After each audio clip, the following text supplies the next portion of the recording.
Okay, yay! Welcome back, Double Team to Fam. Guess who we have on the show? Our best friend that we haven't seen in forever, Stephanie from Bro Girl Therapy. I'm so excited. I'm so excited to be here. I just want to hold your guys' hand. Your hands, what was it? I know I just saw you recently. I know Nikki, you saw me recently, but like, when the fuck did I see you? I feel like I haven't seen you since. I mean, literally last year, but. No, but I like exactly. No, it has like to where it has to have been like where's the time gone? It's been at least like 6 months. Probably, yeah.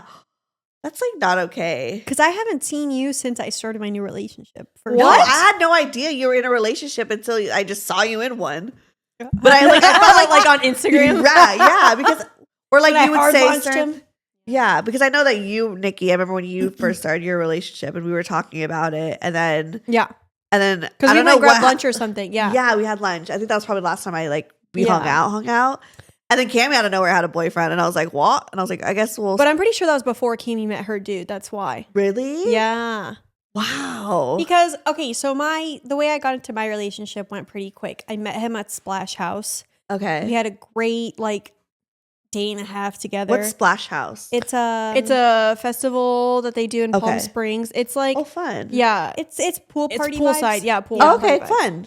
And then literally the next weekend, I went to go visit him in San Diego, and then boom, we were in a relationship. Wow. So. And everything's been good. Like he's been treating you well. Yes. Because these other motherfuckers, I was ready to fucking fight. No, I'm not a confrontational person ever, but I was pissed. I didn't like it, but I'm glad you seem very happy. I am, and Nikki approves, which is great. Because Nikki, I don't give my approval.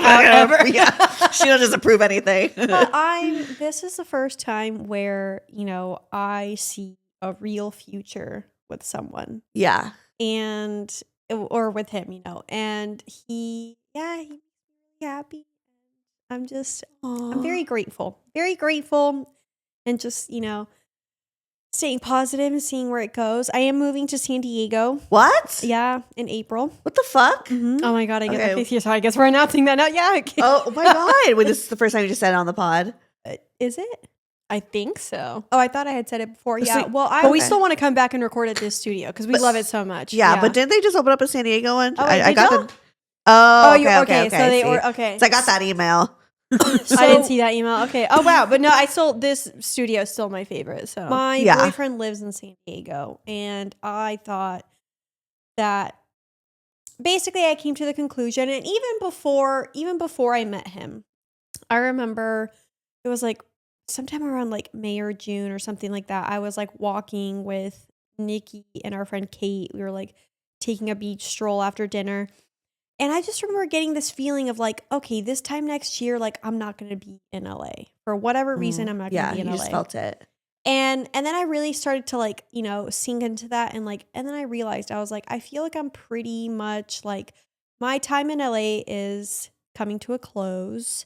Aww. In the sense that I feel I'm ready to move past the energy for a little bit, or, just try somewhere new. And I always found a lot of peace in San Diego whenever I found out that my boyfriend, when we met, and he was like, oh yeah, I live in San Diego. I was super stoked because I always felt really at peace in that city.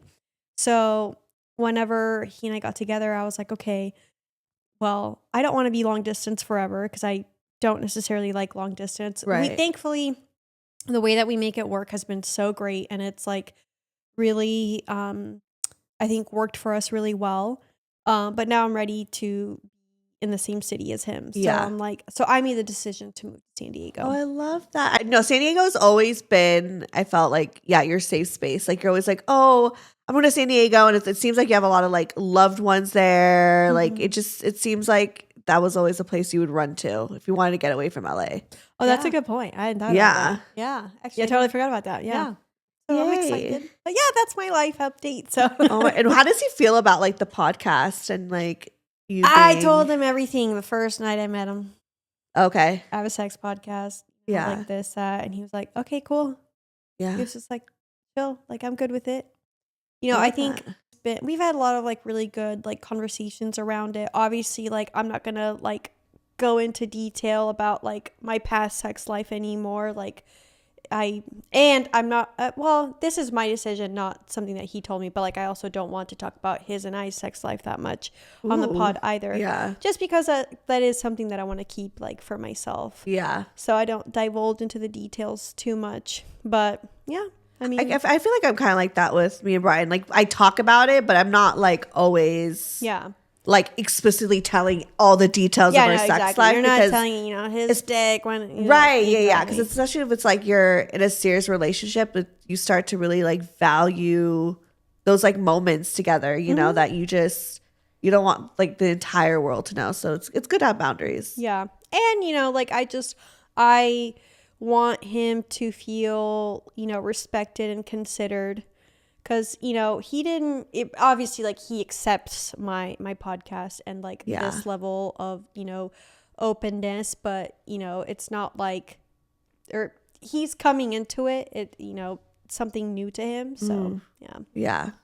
It's very healthy. It's a healthy relationship. I love that. Do you think that, like, coming out of... Sorry, is this Broco therapy? Do you think I'm like therapy question? No, you're such a good interviewer, though. I'm just curious because I'm just genuinely always curious. I know, but you always have great questions too, and like great commentary. Anyways, because I just want to know. I'm like, what's next? But do you think getting out of such a like super crazy, toxic, passionate relationship was helpful to you getting to now a healthy one? Because I feel like I kind of relate in a sense where. Before I met Brian, I was in a very similar tumultuous relationship where everyone was just like, Steff, like, love yourself, And I was just like, fuck you. Like, I'm figuring it out, But then, like, because I went through Morgan and I was just like, it was so tumultuous and I like physically and emotionally was so sick of it. By the time that I went to Brian, I was just like, this is who the fuck I am. Like, take it or leave it. Like, it was almost like I was just unapologetically myself. And it was just, I don't know, like, like jaded, but like in a good way. Yeah. Because you were probably done taking someone else's shit. Yeah. So you were like, you know what, like you either take it or don't. Because I assume maybe the person that you dated before Brian didn't accept every piece or like had he was issues. he was a fucking asshole. Like he was mean and would try to like hurt me and find ways to like. Oh, he was a narcissist, so like he would just try to find ways to like. Make me miserable. It felt, shitty, just to make him feel better and be like, but see, I love you. I was on that same boat. I think, because when I think back on it, I feel like I feel like I did a good amount of healing, before I met my boyfriend. And then as soon as he and I started dating, that's when I like realized I was like, okay, well, these are the things that they're not a concept anymore. Now I have to put them to practice, right? Yeah. Like it is time to put that healing to practice. It is time to move past like any negative, toxic, old patterns from previously. I feel like, because with Neighbor, which I'm not even going to call that a relationship. that was just a very it was a situationship that felt because it's kind of like it was a very dumb situation that I somehow got addicted to. But I feel like going through that and just kind of letting it beat me down. When I arrived to my boyfriend, I was very upfront, told him, everything about my life, and he accepted me. And then, there are times when I'm like working on my self-confidence or things like that. And he, he's willing to help me and uplift me and, be a part of the solution. And I feel like I have a greater appreciation for all of those things. Having come from, previous situationships that were so tumultuous, but also like having that sort of like safety is also very jarring. Like I was going to ask for both of you. That's true. I was going to ask for both of you, do you feel like going from one extreme to the other, it was like whiplash, but also to the point where you kind of were able to recognize the like healthy aspects like more or easier? I think it was a lot for me because I did break up with Brian in the beginning because I was like so overwhelmed. It didn't make sense to me that I was like falling in love with this guy and it was healthy, but I was also like getting over this guy that was like so unhealthy, you know? And it was so confusing being like, why do I feel all of this, you know? So I definitely had to break up with him and like slow things down. But I recognized that Brian was like such a good guy that I was just telling myself like, Steff, like, don't self-sabotage this. Like, don't fuck it up. Yeah. You know, like, Yeah. come correct. Because, like, Brian, that's what Brian deserves. And also, that's what I deserve. Yeah. So I'm like, just take your time. Be honest. Don't play games. You know, like, don't do the same shit that you were doing with this past guy. Because this person's completely different. Yeah. So I think I just, like, had to recognize that. And I think taking my time in the relationship helped me just, like, navigate each phase. Yeah. Good. Yeah. Love that. How about you, Camila? I mean, well, yeah, I don't want to say that my boyfriend and I like sped thing like, well, I mean, like for example, we met and then like a week later we were dating. But also in the time frame before or between that in that week, like he gave me a lot of signs. Like, you know, I was in LA, he was in San Diego. We were going to see each other the next weekend, but he, you know, like at Splash House the day before or the day that we were both like heading back home, he was like, okay, well, keep my t-shirt so I have a reason to see you. And then, you know, we were texting and he, you know, he was like, what was it, like Tuesday or Wednesday, he was like, hey, I'd love to FaceTime, like let's talk. He was And making then, effort. yeah, he was putting an effort. Yeah. And you know, it was like all these green flags. And then, you know, I went to go visit him that weekend and, you know, we kind of like solidified our relationship. But then it was just like green flag after green flag. And, you know, it brought me a lot of joy. And then in the sense, like, yeah, it was also like a little bit scary in the sense that like, oh my God, I finally have someone treating me right. Like, you know, Did it feel boring? No, a little it bit? made me like I feel like in some ways it made me like ultra emotional in the sense that I was just like, you know, it was whiplash from like having had such a bad experience in, you know, the previous situationship to now going to something where someone's actually reciprocating my energy. And it definitely felt like a little, it didn't feel boring, but the calmness of it felt very weird. It was like my body didn't know how to sit with it. Maybe not boring is the wrong answer, but in a sense of just kind of like, yeah, it was almost like, are you waiting for something to happen? Like, no, exactly. It was like, do I self-sabotage this now? Like, what the fuck? What kind of fight do I start? Like, you needed to exactly. like, That's it. Yeah. Like, nothing was going wrong. And I'm like, then it's like, is everything okay? Like, you know, like nothing's happening. Like, is that, like, why am I not crying, begging for him to come back? Exactly. Like, this is weird. But, and I quickly recognized that was just what my body was used to. That was what my brain was used to. That was what everything that had happened in the past. So I was used to being treated like shit. So, and like constantly having to like, you know, guard up and, you know, oh, there's a fight and try to repair it and blah, blah, blah. So it's just like, when I didn't have to do that, it was just like, yeah, the calmness was just like super weird. But I learned to, you know, love it and embrace it and like, you know, dispel all the bad patterns from before it. But I mean, it's definitely taken time. Did it feel boring for you and Brian at first or no? It was like, did you feel that or no? I was curious. I guess boring is not the right answer because I was really excited and like all into it. But I think old Steff would have thought that was boring. Ooh, yeah, that's a good point. Oh, interesting. You know, like old Steff would have been like, I don't know, like the toxic version of you. Much. Yeah. Like that she wants to play the games. Exactly. Like, because I used to be the person that would love to like break up and make up and break up and make up. Like as much as I hated it back then, I loved it. I initiated a lot of it. You know, probably because of like kind of the chemical reaction in your body. Yeah, you get like a dopamine hit every single time you make up, and it's like, no, you loved it because you got addicted to it. That's what I'm saying. Yeah, it's the same issue dopamine. I had to, is because you got so used to that dopamine. Like you get the high from, you know, oh, we made up, and then the really drop down low, and then the high again. So like, but even the drop down of disparity. Like when you're arguing as well, that can also, like, to some people that are used to conflict and that only know how to be in a fight state, like, you know, fight or flight.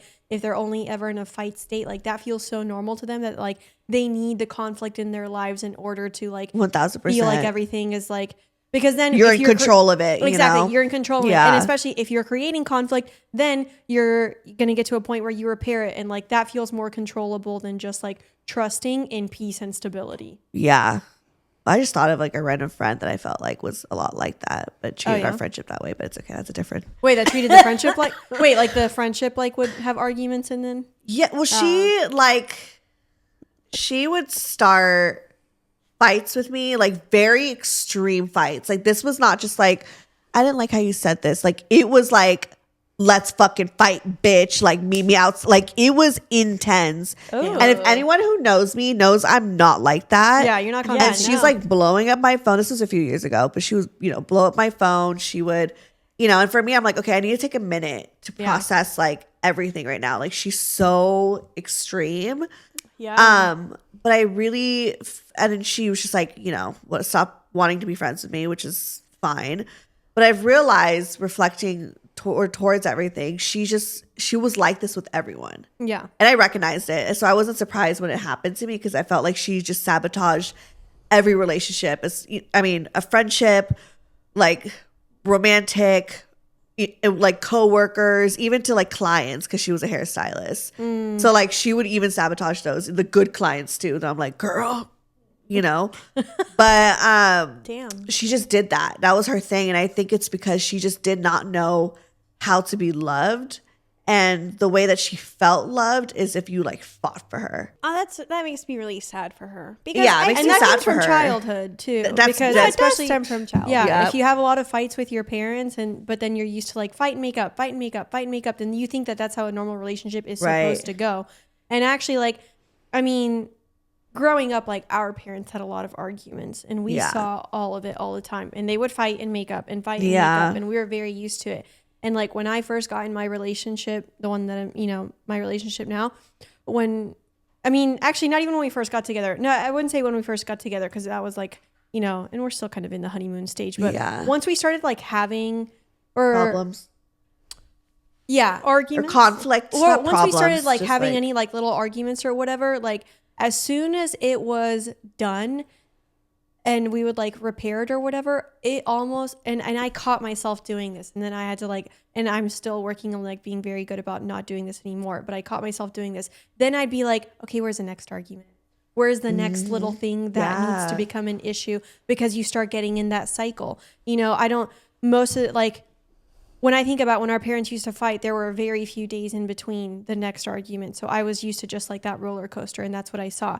And so then I'd start like looking for arguments, and I can't remember who it was, but someone once told me that, like sometimes when there is like a moment of like peace or stillness in a relationship, your mind will start looking for those arguments 1000%. because it wants to like find the next thing to repair, and it thinks like it needs to have something to repair. And so I finally had to stop myself and be like, you know what, this isn't an issue. I don't need to make this an issue. Right. Like, sure, maybe if it annoys me a little bit, whatever, I can let it roll off the back. Or if it happens again and again and it becomes a pattern, then maybe then I can like say something about it. But I don't need to start an argument about this right now. And so that's been something that I've been like actively working on, because when your mind starts getting in the, okay, we need to, problem solve, then it creates a pattern that's kind of hard to break out of. Oh, yeah, that's tough. Yeah. I feel like my trauma is that I actually don't ever really like get mad or start fights, but I'm so much more concerned about people being mad at me. Yeah. Like in my relationship and everything. I'm just like, I don't want people to get mad at me, but I'm never mad at anybody. Like rarely. Because like and if I do, I get over it quickly. Yeah, but you're pretty non-confrontational, and then Brian is also very chill. So like, what does an argument look like between the two? Oh, he's confrontational. He's chill. He's chill to like the world, but that motherfucker has a slick mouth. I would have never. He has a slick mouth, and I need to never like pegged him for that. Really? Yes. Okay. I could see that as a Cancer. I don't know. It just makes sense. Yeah, because he's very sweet, and you wouldn't think. So then, would you say like is he the one that will like bring stuff up more? Oh between yeah. The two Oh of yeah. You? Okay. He's the one that gets more upset, really. And we fight because it's like he's like, you're only mad at me because I'm mad at you. I'm like, exactly. Like, why are you mad at me over these things? It's so stupid. But he'll have more reasons to, and not that like this happens all the time, but when we do fight, it's usually like He's back. gathered the data. Yeah. Okay. See, yeah. I create, sometimes I just like, I don't like if little things, and I recognize this, I don't know, I feel like I'm really good at recognizing patterns. And habits. Yeah. And so like, I know my boyfriend's habits, I know, and his habits towards me. And so like, if something just like kind of stops, or like if he, or pauses, or if, maybe he hasn't done this in a while, like my brain picks up on that. And then it's like ruminating on it. Yeah. And I do the same thing. And I remember. Yeah, the same trauma, because it's like this. Yeah. And I remember one time, like, so we're at the gym and he's like really focused on his workout, and, he's thinking about the game and his football teams and blah, blah, blah. And like, I just remember, like, I felt like, for some reason I built this in my head. I was like, oh my God, he's like upset with me. And I'm like, I say that to him. I was like, he's like, is everything okay? And he was like, what? Yeah, no, I'm great. And then we continue on with our workout. And meanwhile, I'm over here like freaking out. Like, I'm like, no, there's something wrong. Like there's got to be something wrong. And we get in the car and he looks at me and he goes, do you trust me to tell you when I'm upset at you about something? And I'm like, yeah, of course. And he's like, okay, well then trust me that I will tell you if something's wrong. He was like, I think you mistake, or, my focus and my attention being on something else for something's wrong. Aww. And I really appreciated him telling me that, because, then it like I'm just trying to watch the game. Yeah, no, like, I know, but like, and I'm over here reflecting, and then you would always think Brian is mad at you because Brian's always watching you. Sorry, excuse me. No, you're good. No, I get that. But I think, it makes me feel frustrated with myself that like I will nitpick at those things so much. So like, that's something that I've been actively working towards. It's just like, when I realize that, and I think the reason why my brain does this is because the way that we grew up, our parents' love was fairly inconsistent. Mm-hmm. So Dang. now it's like real. My brain will try to pick up inconsistencies so that it finds the problem before it happens, because it doesn't want it to get to a problem. Wow. That's exactly what I do. Wow, because- that's crazy. Well, I mean, there have been times, for example, especially since we're long distance, like we have our little things that we do to kind of like maintain like cuteness and lovey-doveyness, and, making the other feel special throughout the day, blah, blah, blah. And sometimes if there's like one instance where like he forgets something, and he sometimes does it to me too. So, I mean, it kind of goes both ways, but like, when he's asleep, I'll still make sure I send him a text. Or when I'm asleep, he'll still make sure to send me a text so that we have a text to wake up to from the other person. Yeah. And so like, if there's ever an instance where I wake up to a text I wake up and there's no text, immediately I'm like, what happened? What's wrong? And sometimes he'll do the same thing to me too. Just And be like, so, I forgot. yeah, and so we try to catch each other with that, but like I do the same thing. If there's something that happens normally, consistently, the second it goes away, my body's like, what happened? Why did something happen? Something wrong? Like, we got to talk about this. And one time, yeah, he was like, I just had a really busy day at work. I forgot. But then I think about the times like where I've, forgotten to send that text, and I'm like, same thing happened with me. I had something going on with the pets and just completely forgot about it, blah, blah, blah. And so it's like, it's been a big lesson in, like, yes, obviously communicate when you feel like, okay, if it's been like a pattern and now like it's been a week without getting that text. Yeah. Bring it up, absolutely. But like, it does, also practice some grace for every single instance. If there isn't, if something just, there's that one-off situation or whatever, like it doesn't need to turn into something where all of a sudden now it's a big deal. Yeah. I feel like, I don't get like that Really? at all. Yeah. Interesting. That's like, yeah, that's interesting that like you guys are saying that that's something that you struggle with, because I literally like that doesn't cross my mind. I think the only time with inconsistency when I'm like dating someone is like if I'm dating someone, like someone from an app, like it's just like you're talking to someone, it's like, wait, they always text me at this time and they're not texting me. Yeah. But I think it's only because I'm on edge because it's so like fresh. Yeah. But being with Brian, I don't like How long have y'all been together now? 4 years. Oh. I guess 4.5 years if you, yeah. Are you wanting, I mean, yeah, I think the ring. Do I try to whisper it? I know. Like, why did You know, it's are like a you bad wanting the word. ring? We've said worse shit on here. You know, whisper know. the ring. Yeah, I think so. I mean, it like in due time. Right now, he's just still looking for a job, and you know, I think Job market sucks. job market sucks. Okay, so you weren't there because I went to go help Oh, out yeah, Steff with a video, and she was saying that Brian is kind of working with you now. He'll like help you with certain Yeah, stuff. yeah. I How- hired him as my assistant. Yeah, so she hired him as okay. I want to know, Not like a personal assistant. Like, don't get me. Oh my god.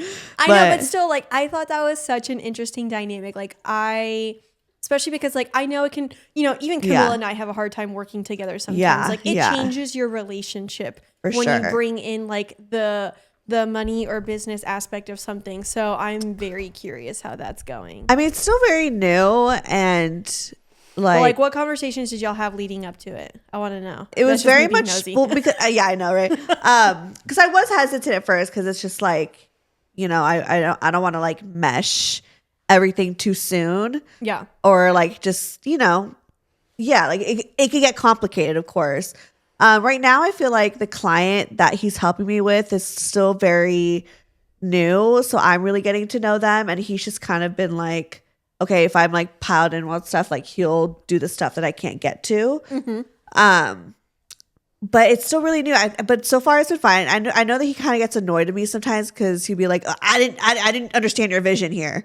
I just really like I don't understand. It was hard. And I was just like, okay, but like, I don't know. I'm very calm. So when he panics like that, I'm just like, it's fine. Like, we'll get through it, you know? Well, I can also see that, you know, like, I know your work and you have a great creative mind and you're really good at what you do and you're like attention to detail and all of that. So I could understand if maybe he feels some pressure to For deliver sure. on the level of work that you deliver at. For sure. And so that's probably like, it kind of puts him in a little bit more of a flustered state. Yeah. And I also have been telling myself too, that's like, he doesn't know my mind. Yeah. So right now, I think it's okay that he just helps me with the basics of stuff, and then I could like do the tweaking and making sure that it is like up to like my vision. But it's little stuff like that helps. So it's just really just like the small stuff right now that he's helping me with. It's not like he's doing like Major edits, anything yeah. major. It's Yeah. just, like help me with this. And plus he's worked in social media for longer than me. So he gets it. So a lot of times he's just like, okay, like I just tell him one thing and he'll like just go do it. So it's not like I have to re-explain this like industry to him because he knows. Mm-hmm. So it's been fine. It's still really new. Like it's only been like a couple of weeks. But how do you So- feel like the power dynamic has like shifted in your relationship at all? Like, is there like a way that you're able to kind of like turn off from like, okay, I'm the leader here and you're the assistant, Yeah. to like, okay, now we're back to boyfriend and girlfriend. We live together. You know, we're raising our cats, etc. Like, Right. how- yeah. I think where the power dynamics are, because I feel like it's fine because I don't really feel like I'm like too bossy because he just like I give him what he needs and he just does it. He gets it done. Mm-hmm. But I feel like right now where the power dynamic is different from what it usually is before he was the breadwinner, and he was the one when he was working, like paying all the bills, all that stuff. And I was able to like use that time to just like focus on my craft and just not have to stress about money too much. And also like pay off my debt, all that stuff. And then now when I was able to like get my career back in, like a good momentum, he, unfortunately got laid off. Like his whole company got laid off. So, and of course the job market fucking sucks right now. So I've been the one having to like pay and take care of our family, I guess. But and I feel fine because I think that's what a partnership is that like if someone's kind of falling short here, not falling short, that sounds bad, but just like there's something going on in their life here, like I'm here, The I'm able to like circumstances, certain circumstances, like I'm here to kind of make that easier for him and for us. So but I think for him, he's a man and he loves taking care of like all of us, our family, me and the cats, like all of us, is like, you know, a bunch of people. It's still a family. It's still a family, but It he is your loves family, yeah. he loves providing. He loves the one being able to, you know, like take care of us. And so I know that like for him personally, it does make him feel bad, but I know that he's also like so grateful too, and he thanks me all the time. But I know it like has been struggling a lot with just like battling with that, you know, like he feels like he's a loser and all this stuff. And I'm like, no, like you're not at all. Shit happens. Yeah. I'm like, yeah, he can't help that he got laid off. Exactly. And it was like, and it's not like he did anything crazy. Like his whole company got laid off, you know, like this such an unfortunate situation. So, you know, and even then, even if he got like fired from something, whatever, like I've been fired from every fucking job before, so I totally get it. Shit just happens, but yeah, like, but he's not a loser. So eventually he'll get a job and he'll be right back to, you know, where things are. But I think that's where maybe the power dynamic feels a little off. Not for me, I feel fine. But for him. But for him. Well, I mean, I think I don't mind like stepping into this role because he's done it for me, you know? So I'm like, okay, it's my turn. So I feel good about that. But I know he kind of struggles with it a little bit. Well, I mean, society kind of, you know, breeds men, raises them to believe like they are meant to be the provider. They are meant to be the, you know, the breadwinner in the family and all of that. So I could understand, you know, for that to change, especially, you know, when it was so out of his control, how that could take a toll on him. Exactly.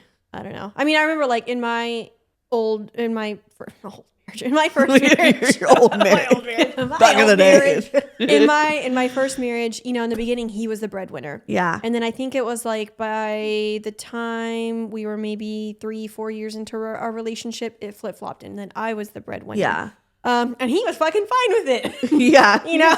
But he was also still making money. Yeah, though. but he was also still like contributing. So I think that could definitely be a factor. Because I don't think Brian would care if I made more money. It's just a matter of like he's just not able to make any. Right now. You know, like and dealing with unemployment is just such a bitch. And so I mean, I love that you're seeing it though as like a team effort, because that's how it should be. Yeah. You know, because like I said, you know, in my first marriage, it was, you know, it flip flopped. Like it wasn't always like the same, and it changes. But like I think, you know, we always maintained like the mindset that like it was a team. And so, you know, for my next you know, marriage, like I want to take that into it as well, because like it should always be a team effort, because like, you know, life happens. And so like that is like what a marriage should be about, is that like when one of you is down, the other can help the other up, and vice versa. And you're doing that for each other constantly, like not just financially, but just like emotionally, mentally, everything, you know? Yeah, that's why I always find it weird when like certain people will be, you know, I guess mostly women in this situation, be like, oh, I need the man to like pay for everything. And I'm like, that's great. Like, I love that too. I want a man to pay for everything too. Don't get me wrong. But it's like, but then you can't control. There's certain situations where like, again, with Brian, it's like, unfortunately, he lost his job. But it's just, it doesn't, I don't know, like, because it could flip flop so easily. So how are you going to help, also, you know? But maybe that might be like a middle class mindset. I don't know if the billionaires think like this, but one thing I will say is like especially when I see the memes of like, you know, oh, you know, make sure he's paying for your manicure and pedicure. Yeah. I get or rent. So I get rent. So fucking triggered by that, because I'm like, why does he have to pay for that? That's something that you want. Like, why don't you just make your own fucking money and go get your own damn pedicure? Like, why do you have to? I don't understand. And I'm sorry, I just get so like turned off when I see this like expectation of like, oh, you know, he needs to pay for all of this stuff. Yeah. Like, I'm sorry, like, you know, sure, maybe you have the dynamic of you're just, you know, maybe he wants to pay for you, like that's great, but like for girls that like expect it or demand it, I will never understand. No. When you're dating and, you know, the man is courting you, if you want him to pay for dinners when you go out, that's different. That's totally fine. That's totally fine. But if your and this is my belief, but if your expectation going into a relationship is that once it becomes a committed relationship, then he's paying for everything for you and you take the back seat, whether you have a career or not, I just like I don't see. Then you become dependent on him, and I'm just like, And and what- why would entitled. why would you Yeah. want? It is entitled, yeah, but like, why would you want a relationship where it feels like codependent on finances? Because then you that's can't leave. terrible. Then he can start treating you like shit, and you're like, well, how am Exactly. I going to leave when he pays for everything? And I'm not saying that you need to like have a career or make your own money because like the safety that like, oh, if things turn south, then you have a means out. Like that's not what I'm saying. But at the same time, like I also have seen a lot of like women that, you know, just expect, you know, Yeah. once you're in a relationship, then now like you just take the back seat and he pays for everything. And like, I mean, I think that just needs to be like a discussion between you and your partner. But like, I just think that now you're towing a very fine line. For sure. So I don't know. For me, at least, like what I used to hate about like living with my mom was that, you know, and I think we've all experienced this with our parents. They're like, well, I pay the bills. Yeah. Like Yeah. you know, so you can't do X, Y, and Z because I pay the bills. And I used to hate that ever since I was like a little kid. I used to just hate the fact that like, Well, yeah, because I'm And sorry, it's true- and you it's true. chose to birth me. Yeah. You could have aborted it. You Yeah. didn't want to. You like, I'm sorry, but like that's the parents should never use that against their children. I Like, know. well, I pay the bills. It's we're like, well, I didn't ask to be here, motherfucker. do you want me to get a job at 7? Like, what the fuck? do you Right, expect? yeah, I'm yeah. a child that is financially dependent on you. Like, That's very true. You know, and she would say that up until I was like, you know, when I was in college and still living with her. But, you know, she'd be like, I pay the bills. So, like, we can't da-da-da. I'm like, whatever. And I used to hate that so it always kind of at least motivated me to, like, want to work and be like, well, I get to buy this because it's my money, you know? you know, But I yeah. like, you know, for example, my boyfriend and I, it's not, we don't split everything down the middle 50-50, but, Yeah. you know, like, even from the beginning, like, you know, if I'm at a weekend where I'm in San Diego with him, like, you know, usually he'll pay for stuff. And then when he comes to LA, like, I'll pay for stuff. And Yeah. then, you know, we kind of like do that for each other. And then sometimes we split things 50-50. Sometimes we treat each other to different things, like blah, blah, blah. Yeah. Like, I think, you know, especially like with finances and stuff. And whenever you're like in a new relationship, whatever, like you figure out what works best for you. But yeah, I don't know. That was a little bit of a side quest convo that we I know, Well, but it's I mean, just but you're so- also so right, because like finances in a relationship are tricky because Yeah. you know, like I was saying, like it changes the power dynamics. for sure. It absolutely does. That's why, like, who was it? I remember I had a guy friend. He was dating a girl, and I guess, you know, they were just boyfriend and girlfriend. That's all I know. It's not like they were married or anything like that. But like one time, she was like upset at him, and he was like, He's like, well, why are you upset? And she was like, well, you know, all my other friends' boyfriends pay their rent. Why aren't you paying mine? And he was like, I'm I hate sorry, when people what? compare. Yeah. Yeah, and he That's he was so bullshit. confused. He was like, am I supposed to be paying her rent? And I'm like, you're dating. This is not Yeah. your wife. Yeah, what do you mean? Like, if you guys are married, you know, she's taking care of the kids, and you know, now you want to, and you're paying all the bills. Fine, whatever. I think that's totally Yeah, fair. But fair. to be dating, and all of a sudden she's like, well, why aren't you paying my rent? What? Fuck no. I was so surprised. I could not Yeah. believe That's not a relationship. That's That is not. a transaction. Yeah, I was that gonna is say, that sounds exactly very transactional. Yeah, it almost starts to feel like prostitution. You know what I mean? Like Yeah. you're having sex with a guy You're like, who's I'm paying. fucking you, so why Yeah. are you paying my rent? That's what I'm saying. Like, Oh, it's, yeah. but I thought that was so wild. I've never once thought in, you know, when dating someone like, oh, they should pay my rent. I've never thought that. And when you said it's a middle class mindset, maybe it is. Because I'm like, do billionaires think like this? Like, I don't know. It Do seems daughters very. of billionaires think like this? Or I guess, is it maybe It like, like it's like a different being Is a it the billionaire LA on the show. girls? is it maybe women that are used to, and not LA girls, but like, is it maybe the women that are used to who had fathers that literally paid for everything? Because like, say for Yeah. example, growing up, I could not just go to my dad and be like, hey, I need $100 for this. It was, you know, growing up, you know, it was like, you want to do something? Go get a job and pay for it. Candy and I Right. have had jobs since we were 12 years old. 14, Dang. Nicole. No, Mine we was started 16. refereeing soccer at 12. Oh. Mine was 16. Yeah. If I would have done it sooner, I would, because I was sick and tired of these motherfuckers telling me no. And we actually made pretty good money reffing soccer. But yeah, no. Yeah. And so I never, growing up, I never had the opportunity to go to my parents Yeah. and be like, I need this much money. Every once in a while, sure. Like I remember when my car died in college, like they just went and got me like an old beater. That was really nice of them. I really appreciated Yeah. it. And then I had a car again, you know, but like, it's not as if there were very many opportunities to go to them for money. So that's maybe why when it came to like the men in my life, not once did I ever expect a man to like take care of expenses that are mine, like rent, car insurance, blah, blah, blah.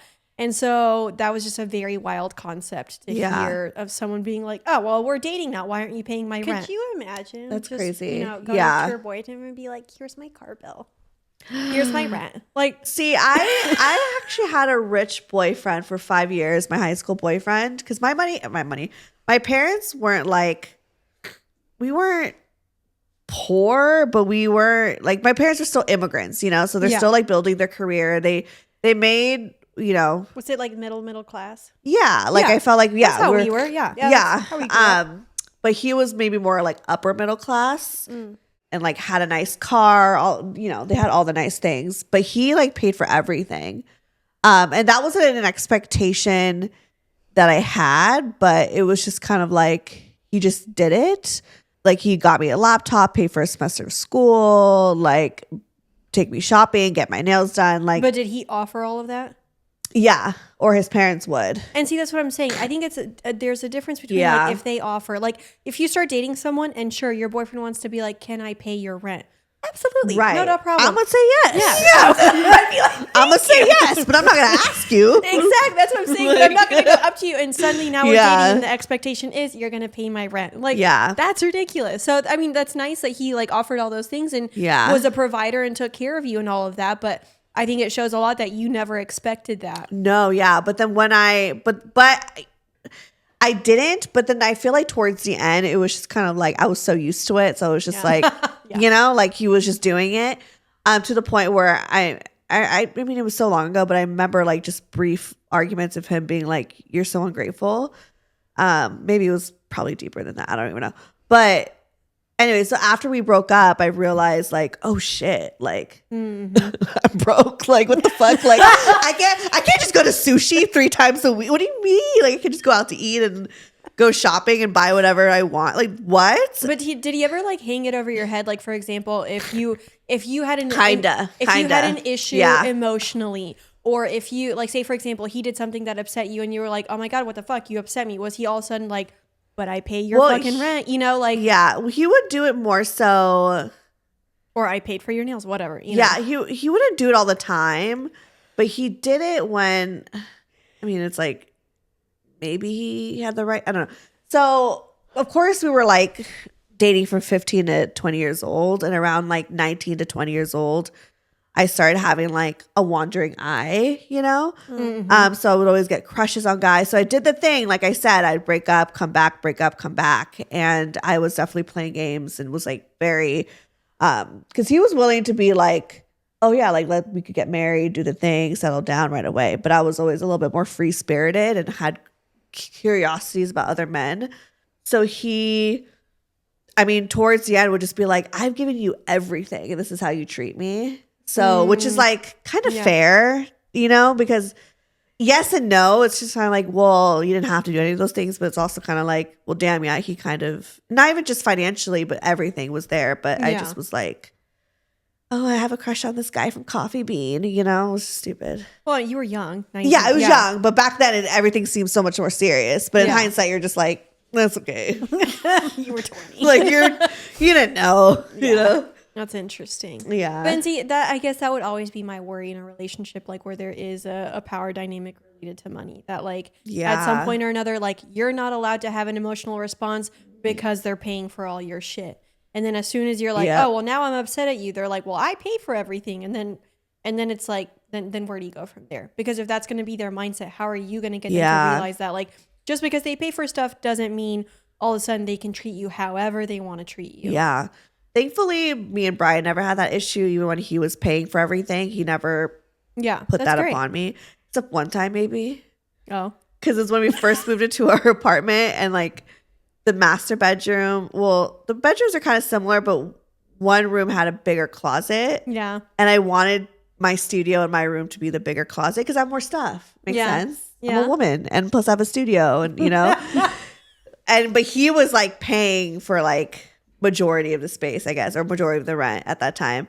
And he was just like, no, like I want this to be my closet. Like I'm paying for like this to it. I was just like, fuck you, all right. That's hard. Yeah. But I get that. But that was the only time. But yeah, I guess, you know. I mean, Nicole and I have hung that over each Yeah. other's heads all told the time. you could have the master room. I What? told you No, that no, you repeatedly. didn't. Yes, I offered it to you like 3 times. I literally said you could. The only reason was because I have a king bed, Cammie has a queen. So then she took the smaller room and I took the primary room because I have a king bed. It's fine. But I literally told you that we could switch. You have like 4 rooms.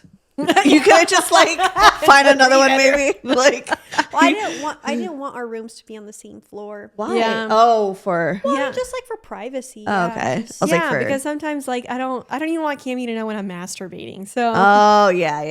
And you guys are like far. Yeah, makes sense. So Yeah. love it. We're a whole This floor worked out apart. great because then I don't even hear her on the first floor. Yeah. So Yeah. Oh my god, I am so rude. wow, no, it's oh, okay. no, you're good. Oh, it is 12 though. Oh yeah. All right, we can wrap up. Aw. That's so good. It was so good to see. Well, you guys have to come on the pod soon because I'm coming back. Yeah, Yeah. Oh yeah. So do you wanna after, do like- you wanna let our listeners know when you're coming Plug back? yourself. I mean, I know the date, but I'm gonna wait because I'm still like trying to see if I should come back that day. Okay, is it within the next month It's within the next month. ish? Okay, give or take. So, but yeah, definitely around like February. But I'm gonna start recording soon, so you guys have to come over Oh, absolutely. before. But I feel like you guys are always out of town. Like, what I are you am, guys? yeah, like, Yeah. I am. February- Are you? Wait, she's moving to San Diego. Are you fucking moving to Italy, bitch? Yeah. kind of. I will be a little bit of a nomad. This Yeah, Okay, Nikki's gonna okay. get nomad. But Are you still gonna live in the same apartment? What are you No. gonna do? Okay. No, we're moving out of that place. Okay. I'm usually in LA Tuesday through Thursday. but thanks for joining us. Yay! Thanks for having me. Plug Aw. yourself. Plug yourself. Oh. Follow me, Stephanie Megan, urbanprocotherapy.com. All that shit is there. I haven't done that in a while. So follow me. And you still have your Broke Girl Therapy Instagram, right? Yeah. I Okay. think that's Just it's all Broke Girl there. Therapy. Just Broke Girl Therapy. That's why I say like the website has all the links, you know. Broke Girl So yeah. And Broke Girl guys, you know where to find us. DoubleTeamPodcast.com, at Kimmy and Nikki at Double Team Podcast. You know, all relevant links are there. What else? Wear condoms. And if you are a parent wanting to teach your children about sex, take my course, Empowering Caretakers, Navigating Sex Education, Conversations for Teens and Kids. Link in the Guys, it's a great course. Take it. yeah, link in the episode description. And it's under $100. It is. But yeah, Yay. We'll see you next time. Bye.